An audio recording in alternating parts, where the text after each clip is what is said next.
స్టూడియోలో మీ పర్సనల్ మరియు business promotions కోసం సంప్రదించండి 9662166699. ధన్యవాదాలు అధ్యక్ష.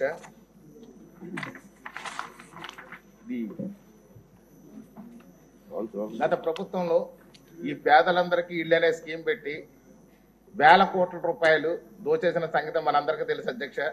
ముఖ్యంగా మా రాజానగరం నియోజకవర్గంలో ఆవు భూములు ఎందుకో పనికిరాని ఆవు భూముల్ని 596 ఎకరాల భూమిని కొనుగోలు చేసి పూర్తిగా ఎప్పుడూ కూడా వర్షాకాలంలో సబ్మెరీన్ అయ్యి ఉండే భూముల్నే ఒక 10 లక్షలు కూడా చేయని దాన్ని 45 లక్షల రూపాయలు చేసుకుని 596 ఎకరాలు కొన్నారు అధ్యక్ష.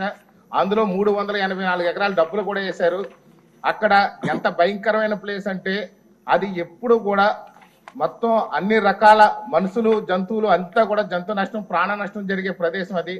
అలాంటి ప్రదేశాన్ని ఇచ్చి ప్రజలు మోసం చేశారు. ఆ మోసం చేసిన పరిస్థితుల్లో మా ప్రాంతంలో కూడా చాలా దాని మీద గొడవలు జరిగినాయి, ధర్నాలు జరిగినాయి, ఎన్నో చేశాము. అయినప్పుడు కూడా దాని పరిష్కారం జరగలేదు అధ్యక్ష. దాని మీద సరైన ఎంక్వైరీ చేసి మన ప్రభుత్వం ఆ యొక్క ప్రజలకు మంచి చేయాలని చెప్పి కోరుతున్నాను అధ్యక్ష.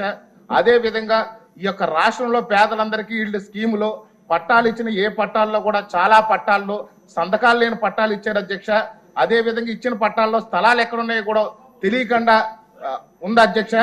ఈ యొక్క ఇళ్ల స్థలాల లబ్ధిదారులకు కూడా ఎక్కడ పట్టాలు ఉన్నాయో ఇచ్చిన పట్టాలు ఎక్కడ ఇల్లు కట్టుకోవాలో కూడా అర్థం కాక కన్ఫ్యూజ్ అయ్యి ప్రజలందరూ ఇబ్బంది పడుతున్నారు అధ్యక్ష.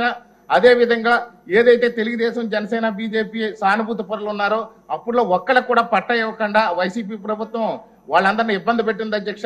ఈ యొక్క ఇళ్ల పట్టాలు ఇచ్చే విషయంలో ప్రభుత్వం సరైన ప్రణాళిక ప్రకారం తీసుకుని గతంలో జరిగిన స్కాముల మీద ఖచ్చితంగా పరిష్కారం చేయాలని చెప్పి ముఖ్యంగా రాజమండ్రిలో జరిగినటువంటి ఈ యొక్క 596 ఎకరాల ఆవు భూముల స్కామ్ మీద సిఐడి ఎంక్వైరీ చేసి ఈ యొక్క ప్రజాధనాన్ని లూటీ చేసిన వాళ్ళని శిక్షించాలని చెప్పి కోరుతున్నాను అధ్యక్ష.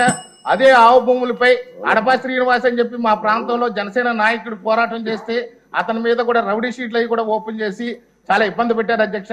ప్రజలకు ఖచ్చితంగా న్యాయం చేస్తుందని ప్రభుత్వాన్ని ఆశిస్తున్నాను అధ్యక్ష. ధన్యవాదాలు.